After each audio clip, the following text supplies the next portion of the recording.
The whispers started long before they were heard. They're etched not in stone, but in the very marrow of your bones, a secret encoded into the bloodlines that stream through you. This isn't a random message. It's a summons, a cosmic alarm clock set to your lineage. You might feel it now, a prickle of recognition, a shadow you can't quite place but somehow know. It gnaws at the edges of your waking life, a forgotten melody with a haunting undertone. Modern religions, those pillars of our perceived reality, and the secret societies that thrive in the shadows, they all share a secret handshake, a hidden reverence. It's for Saturn.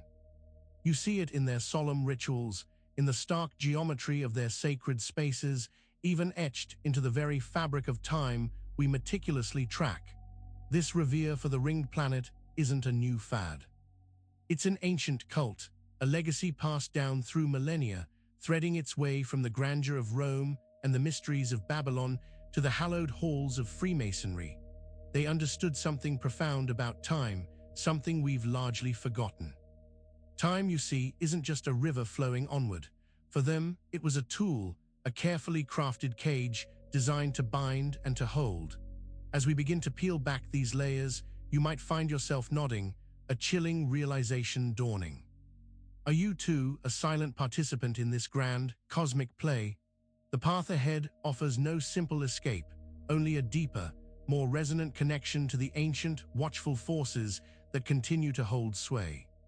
What if the very structure of our days, the rhythm we unconsciously follow, is an ancient ritual? In this next section, we delve into the heart of how Saturn's influence is invoked, not through spoken prayers, but through the silent, powerful medium of time itself. And real quick, make sure to subscribe and hit the notification bell for more videos. Now let's keep going. The ticking clock, the turning pages of a calendar, the ringing of an alarm, we think of these as mere markers of our fleeting existence. But what if they are something far more profound, far more sinister? The invocation of Saturn through time is a subtle art, a masterful manipulation of our perception. Think of your own life, the predictable ebb and flow, the holidays, the birthdays, the anniversaries. Each is a well-worn groove, a path laid out for you, a temporal anchor. Ancient cults understood that by controlling the calendar, they could control the minds and spirits of the populace. They could shape events, dictate moods, and reinforce their own power through the very cycles of the year. Consider the deep, almost primal need for routine, for predictability. Where does that hunger for order truly originate? It's a carefully cultivated response, a pacification technique. The more we are bound to rigid temporal structures, the less likely we are to question the underlying reality. This isn't about mere scheduling. It's about a more fundamental binding. This practice reveals itself in forgotten festivals, in the cyclical nature of certain prayers, and in the architectural alignment of temples that worshipped the celestial bodies. It's a pattern woven so deeply into our collective consciousness that it feels like our own natural inclination, when in reality, it's a carefully constructed prison. We have begun to see how time itself serves as an altar for Saturn's worship, a subtle yet pervasive form of control. But this temporal dominion finds its most potent symbol in a stark, unyielding form. In the next section, we will examine the chilling geometry of the black cube. The cube, it's a shape that feels ancient and solid, present in everything from dice to the architecture of power. But Saturn's cube is different. It's not just a geometric form, it's a blueprint, a cage forged from pure, unyielding geometry. Imagine it, a perfect six-sided structure devoid of curves, of softness, of escape. This is the black cube, a potent symbol that appears again and again in the imagery of Saturn worship, from ancient temples to modern symbols of authority. It represents not just Saturn, but a state of being, a consciousness trapped within rigid boundaries. When you encounter this symbol, whether in imagery, architecture, or even in corporate logos, a subtle recognition should spark within you. It's the feeling of being limited, of having your possibilities boxed in. This isn't accidental. The elite, those who understand the deeper currents of power, use this geometry consciously. They build their structures, their institutions, and even their symbolic representations around this principle of containment. It's a constant, silent reminder of the cosmic forces at play and the order they impose. The black cube isn't just a visual representation, it's a psychological and spiritual trap. It encourages a mindset of limitation, of conformity, and of acceptance of a predetermined reality. This geometric prison is a key component in the Saturnian system of control, designed to keep consciousness contained and unaware of its true potential. But why would the powerful dedicate so much attention to a single planetary deity? In the next section, we will explore the silent reasons why the elite continue to worship Saturn. The question lingers, why Saturn? Why this specific celestial body, this dark lord of time and discipline? The reasons are not found in astrophysics or simple planetary admiration, but in a deep, ancient understanding of cosmic forces and their dominion over human affairs. The elite, those who operate on levels unseen by the masses, don't worship Saturn out of mere superstition. They worship it for power, for control, and for access to a particular energetic frequency that governs much of the material world and human experience, including our perception of reality. There's a reason why Saturn is associated with limitations, with karma, with the harsh lessons of existence. It's the planet that anchors us, that forces us to face consequences, and that dictates the passage of time. By aligning themselves with Saturn, they tap into this fundamental force, using it to establish their perceived authority and to maintain a specific order on Earth. This is why you see Saturnian symbolism in so many institutions of power, from government buildings to financial districts. It's a silent declaration of allegiance, a subtle reinforcement of their rule. This worship isn't a public spectacle. It's done in the shadows, through secret rituals and veiled symbolism, because the true nature of Saturn's power is not meant for mass consumption. Its energy is meant to be wielded by a select few, shaping the world according to their designs. Their silent allegiance grants them a measure of control over fundamental aspects of human life, which we will explore further when we look at the magic woven into our calendars. But first, understanding this silent worship begs a deeper question. What is its ultimate purpose?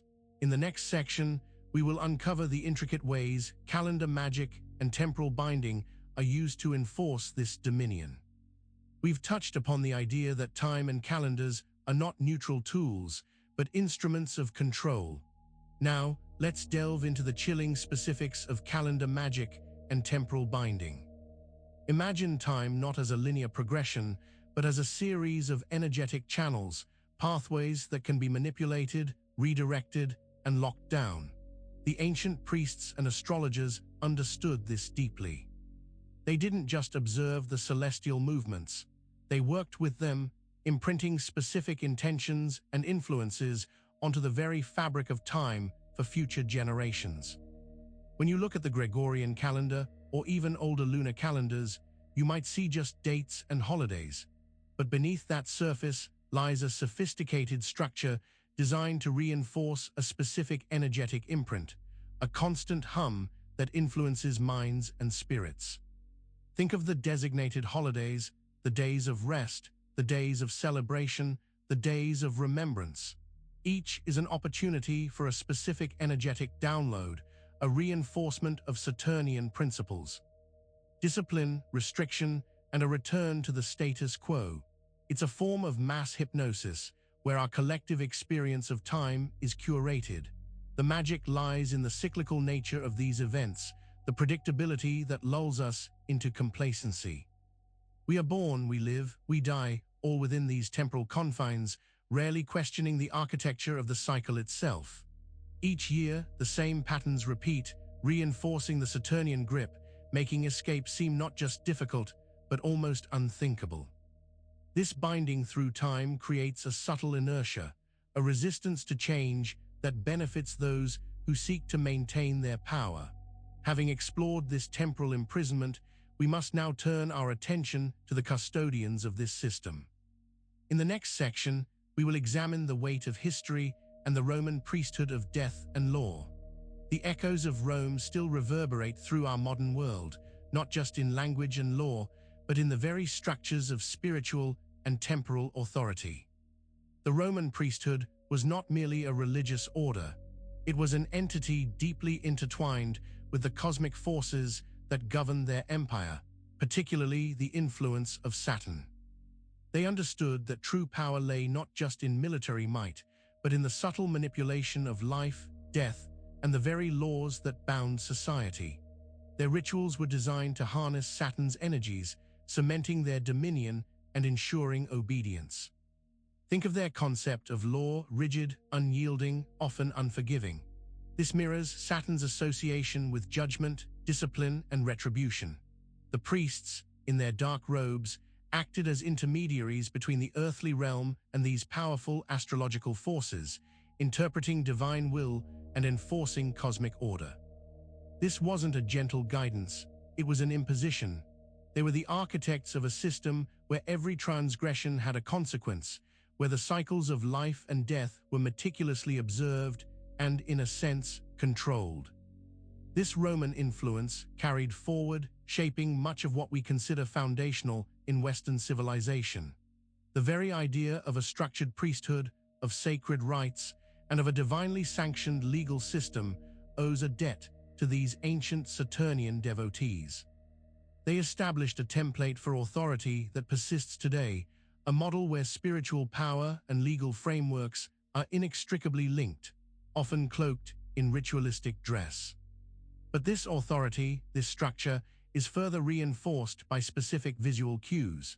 In the next section, we will delve into the significance of seals, robes, and Saturn's cloak of authority. The visual language of power is potent, and for centuries, specific symbols have been employed to convey authority, legitimacy, and an almost unquestionable aura of power.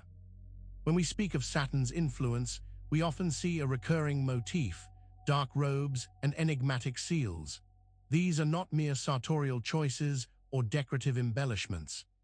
They are deliberate tools designed to invoke the energy of Saturn and to imbue their wearers with a specific form of authority.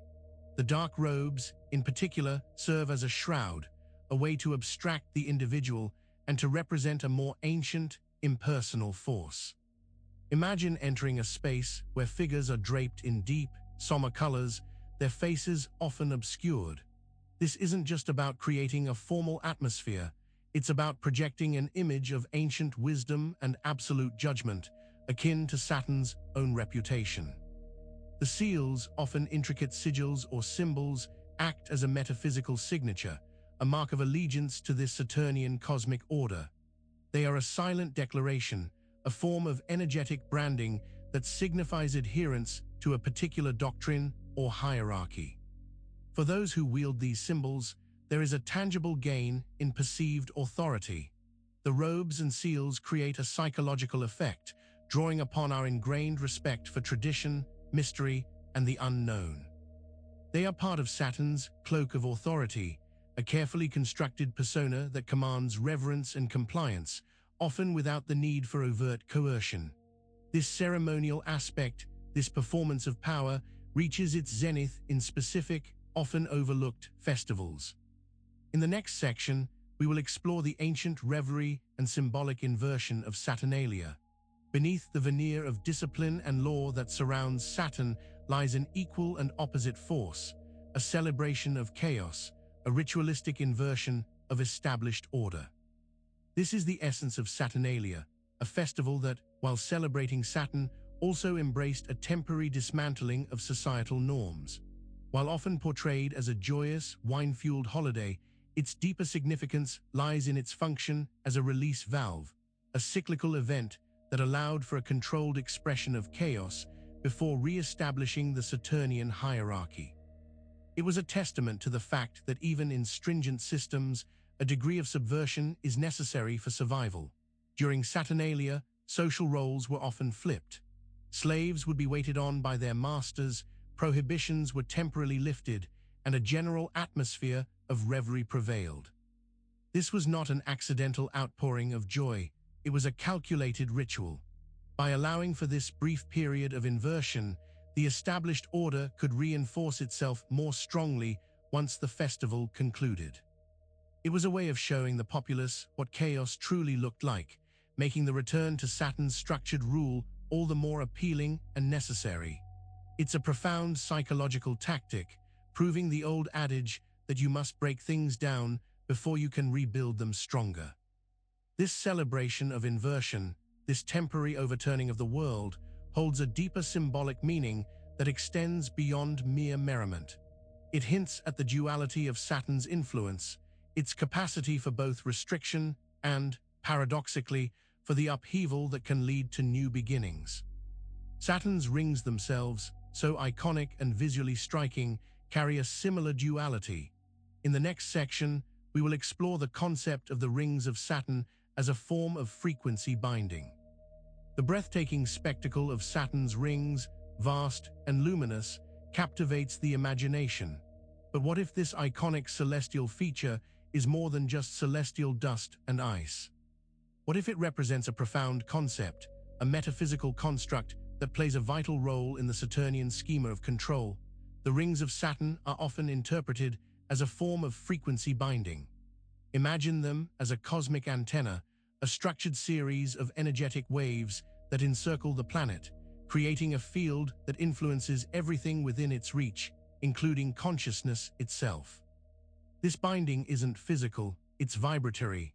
It's a subtle infusion of a particular energy that can shape perception, limit awareness, and enforce a specific resonance. Consider how certain sounds or colors can evoke specific emotional or mental states. The rings, in this context, act as a much grander, more pervasive form of this influence, continuously broadcasting a specific frequency that can lull the mind into acceptance and conformity.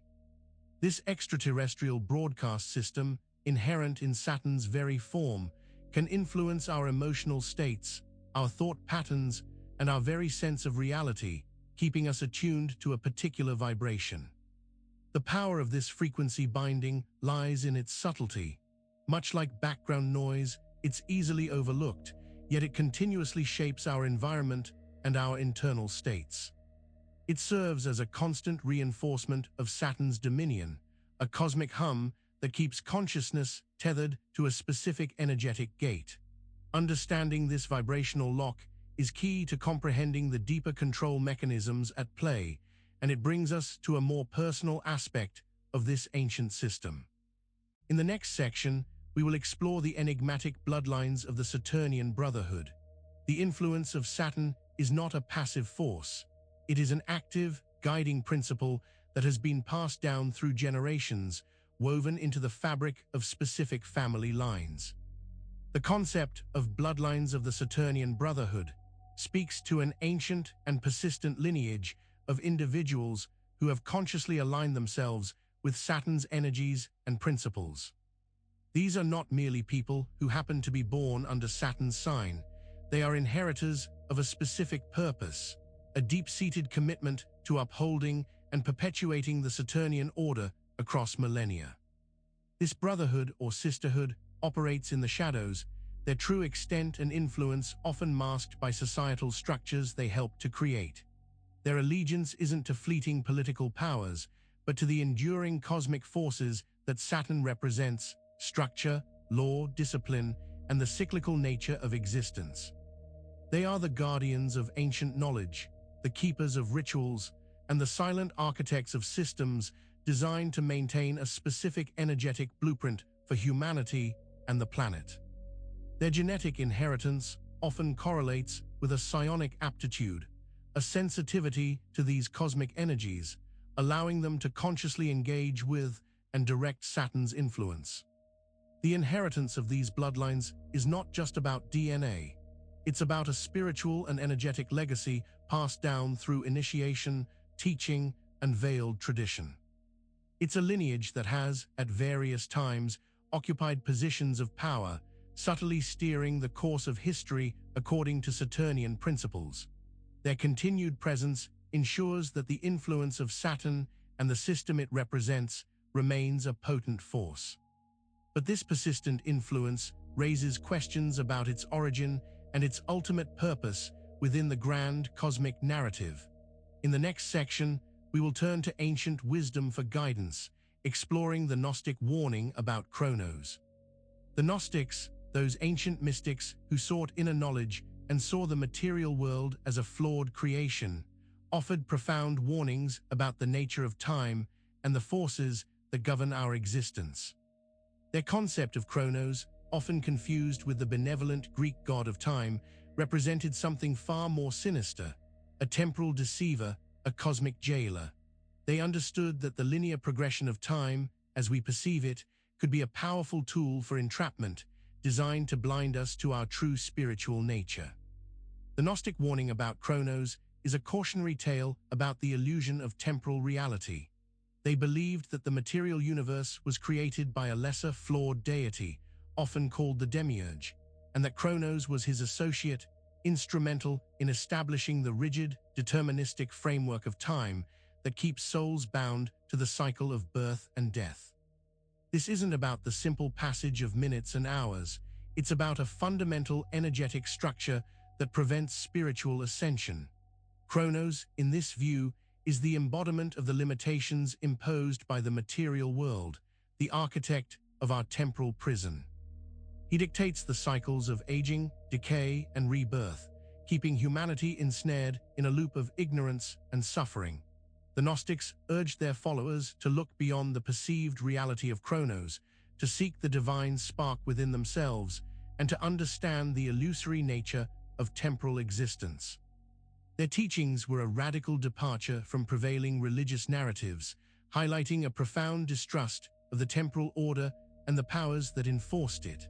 This understanding of a flawed creator and his temporal enforcer points directly to a more complex cosmic drama at play, a scenario deeply connected to Saturn's role. In the next section, we will explore the concept of the demiurge and Saturn's synthetic thrones. The Gnostic perspective introduces a crucial element into our understanding. The demiurge, the flawed creator of the material world, and his agents. Saturn, with its association with law, limitation, and seemingly inescapable cycles, finds a potent place in this cosmology as a key operative of this demiurge. The demiurge, in his ignorance and arrogance, sought to replicate a divine order, but succeeded only in creating a flawed material imitation. To maintain this synthetic reality, he, and by extension Saturn, established synthetic thrones, structures of power and control that mimic true divine authority but are ultimately hollow. These synthetic thrones are not necessarily physical seats of power, though they can manifest as such. They are energetic constructs, belief systems, and societal frameworks that bind consciousness to the material plane and to limited perceptions. Saturn's role is to enforce the rules of this synthetic creation, to ensure that humanity remains bound by the physical laws, the passage of time, and the illusion of separation from the divine. Its influence is felt in the rigid doctrines of religion, the unyielding nature of earthly laws, and the pervasive sense of scarcity and limitation that defines much of human experience. The demiurge sought to create a self-sustaining system, and Saturn, with its disciplined energy, became the perfect tool for its upkeep. The planet's influence fosters a sense of resignation, of acceptance of this flawed, material existence, effectively keeping souls captive on these synthetic thrones. This cosmic deception, enacted through the material world's architect and its appointed enforcers, highlights a profound spiritual battle for consciousness. But the Saturnian influence manifests in even more direct, symbolic ways that have been distorted over time. In the next section, we will examine the inverted cross, Saturn's hanged man's symbol. Symbols carry immense power, and their meaning can be twisted, inverted, and repurposed throughout history. Perhaps one of the most potent and deliberately obscured symbols associated with Saturn is the hanged man, often depicted in esoteric traditions as an inverted cross. This imagery is not merely artistic. It represents a profound energetic state, a form of spiritual sacrifice or binding that has been deeply linked to Saturn from ancient times. The inversion itself is a key element, signifying a reversal of natural order or a crucifixion of the divine within the material realm. In Saturnian worship, the hanging man symbolizes a soul willingly or unwillingly suspended in the cycle of material existence, tethered by the cosmic laws and limitations that Saturn imposes. It's a visual metaphor for being trapped, for facing karmic consequences, and for being part of a cyclical rebirth that doesn't lead to true liberation. The cross, normally a symbol of ascension and spiritual completion, is inverted, suggesting a downward pull, a descent into denser forms of reality rather than an ascent. It speaks of a false salvation, a redemption that keeps one bound rather than free.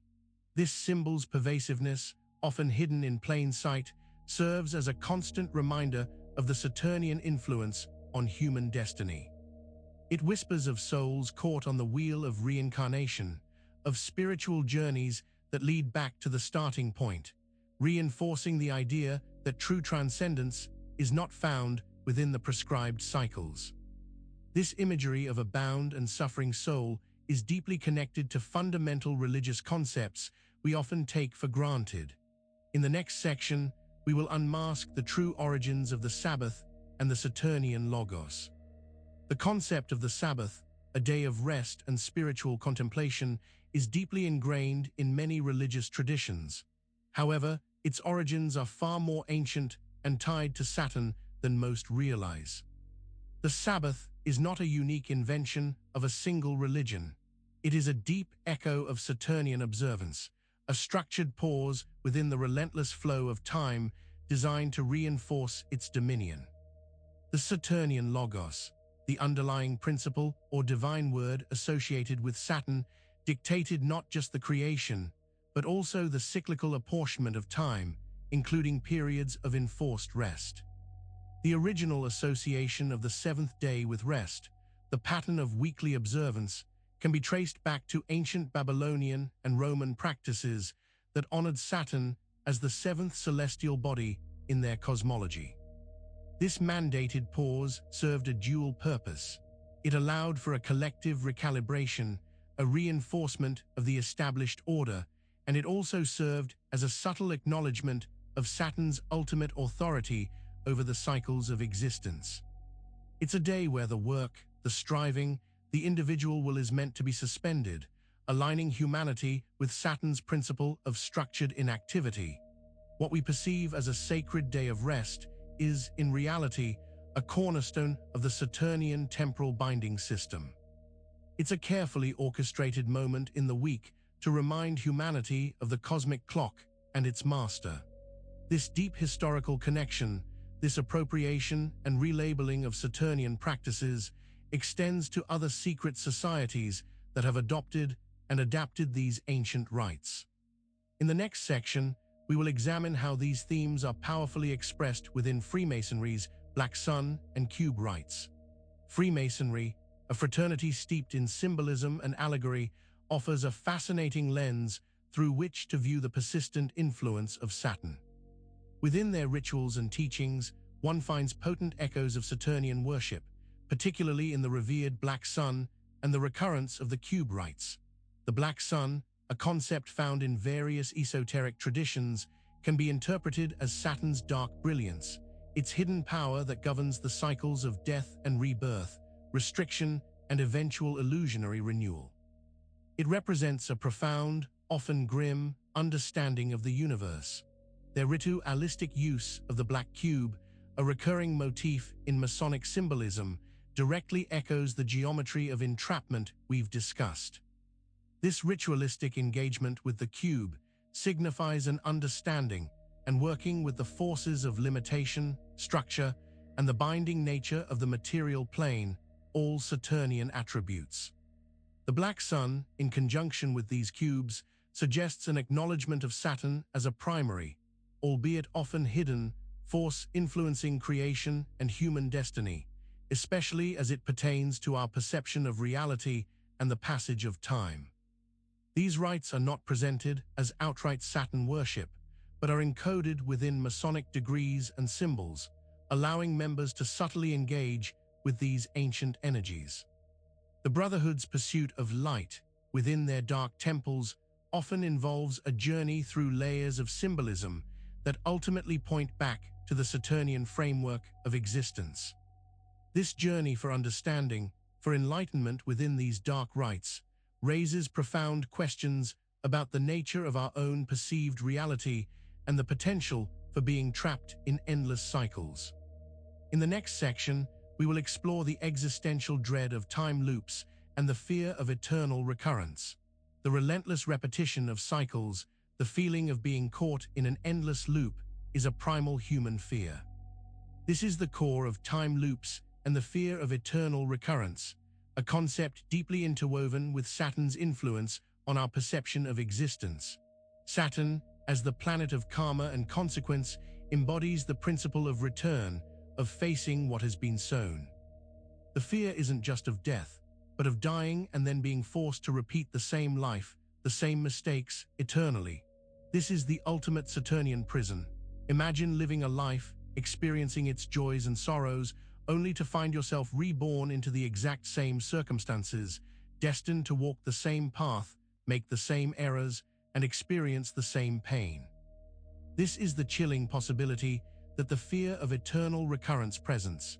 It's the existential dread of a soul trapped on a cosmic merry-go-round, with no true progression, only a perpetual cycling through a predetermined set of experiences.